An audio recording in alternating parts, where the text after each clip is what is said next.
So I'm gonna start by making coffee ganache. Okay. Normally, when you do dark ganache, you go with 1 part cream, 1 part chocolate by weight, equal parts. Okay. 50-50. If you do white chocolate or milk ganache, you want to do 3 part chocolate, 1 part cream. That's for the dark? Dark is equal parts. Okay. So if you do a milk ganache or a white chocolate ganache, because you have less cocoa butter, you want to do 3 times the amount of chocolate for the amount of cream. So use less cream. Does that make sense? 60-40. If you do a recipe for dark ganache, you want to use 500 grams of chocolate and 500 grams of milk. I'm gonna let you write it down. That's dark. Dark. If you do white or milk, you want to use 1,500 grams of milk or white chocolate and 500 grams of cream. More than 3. So, yeah, so it's, sí, tú estás siendo más accurate, which I love that, me encanta eso, sí, sí. Es como 3 partes, pero sí. Does that make sense? Why? Because dark chocolate has 65 or 70% cocoa butter. Cocoa butter is the item that gets really hard. So if you do white or milk, you use less. Okay? So you use less cream. That's the basic formulation. Okay? Now, I'll try to explain this. Once you have ganache and chocolate, to make ganache you need chocolate and cream. Then you add 10% of that weight of whatever recipe you do. Say if you make dark chocolate ganache, if you make 4 kilos, what's 10% of 4 kilos? 400 grams, right? 400 grams, you are going to do, that's 10%. You want to add 200 grams of invert sugar. So 5%, and I'll explain that better in the online class, but I'll tell you, I think I'm making sense. 5% is butter and 5% is sugar.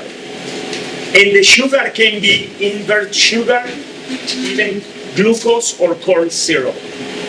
You add these sugars to extend the shelf life of the ganache. That's for white and for dark, right? For white and for dark, for both? For all of them. You can even use honey. I would tell them. 5%. So now, here's the thing, if you want to make a vegan ganache, okay? Mr. Foreman, Yeah. Mr. Foreman, if you want to make a vegan ganache, that means it's dairy-free. dairy-free, we will make that tomorrow. We're gonna make one ganache with just a flavored water. The flavored water could be anything from beer. It can be, I mean, probably it's a bad example, but it can be anything from beer, from orange blossom water, rose water. Tomorrow I'm gonna make a recipe like that. And the only thing is that when you make a ganache without fat, or without dairy product, you have the risk of separating. So sometimes when you make a ganache, a water-based ganache, you need to add a binding agent. You need to add some type of protein to bind everything. Now that makes things very complicated, and I don't like that. So rather than that, tomorrow when I make a water-based ganache, I don't want to make it today because we need to chop more chocolate. Believe me. Tomorrow we don't have any chocolate chop left, do we? It's being used to... Yeah, tomorrow, first thing, How much do you need? I'll do it tomorrow. That way I can check my recipe because I'm not 100% certain. But I want to show you how you make a vegan ganache, okay? You can also make a vegan ganache with almond milk, coconut milk, things like that. But I want to do one with water. Just water. So it's a great way to taste chocolate without any bad feelings. And But the, right now has soy lecithin, and that one is the one that helps you bind it. So you don't actually need to add anything, do you? I do it without any, No. so I'm Uh-huh. concerned of what I'm doing wrong. What's the problem? I use chocolate Uh-huh. and water, and then emulsify. That's it. All I do. So So we're gonna just give it some time. The chocolate is what temperature, my friend? 116, that's perfect.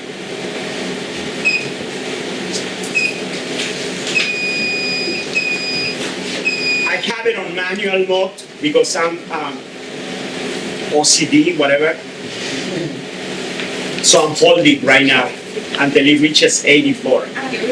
I just don't trust anything automated. It will kill me. I want to make sure, I have a job to do for Behind you. you. Thank you. This is oil. This is boiled fantastic. All right. I'm in 91, 90, 87, 87. Okay, perfect. All right, my friends. So I put coffee, instant coffee, about 4 tablespoons. So you'll have that recipe on the online class. Yeah, it's not gonna hurt. Then what I do, I'm gonna wait till the coffee dissolves very well. It has. If you were going to use brewed espresso instead of coffee powder, you just subtract some of the cream.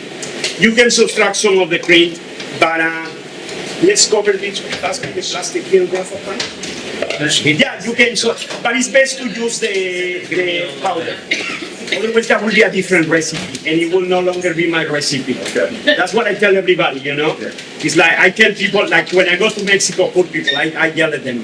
I tell them, people, don't start changing my recipe. Because it's like, can you just listen to it? Because what happens if you can do the subtraction, but I always make this recipe with Nescafe, the brand Nescafe, and it's just delicious. Because the thing is, the way you sell makes sense. You can reduce your own coffee. In fact, there's a recipe in the booklet that I do that. I reduce my own coffee. But coffee extract is very expensive. It's like $70 for a liter. Yeah, that's why I was going to say brewed espresso. Yeah. Yeah, I wouldn't put it in coffee extract yet. I'd use either that or the brewed. Yeah, no, that's beautiful. It's beautiful. So I put tempered chocolate here. Those chocolate bits are tempered. Otherwise, you could not get them shipped. So I wait about 2 minutes. Thank you, Mrs. Finito. I prefer that you always add tempered chocolate to the ganache. Tempered as well or no? The blacks is already tempered. The blacks is tempered. Yeah. Everything is tempered. Right. One salesman, I remember years ago, was telling me, you don't need to temper the chocolate because it comes already tempered. And I explained 7 years I spent trying to tell him, the moment you melt it, it's no longer tempered, silly. And I used to call him other names. But it's tempered, of course. If it's not tempered, you cannot chip it. But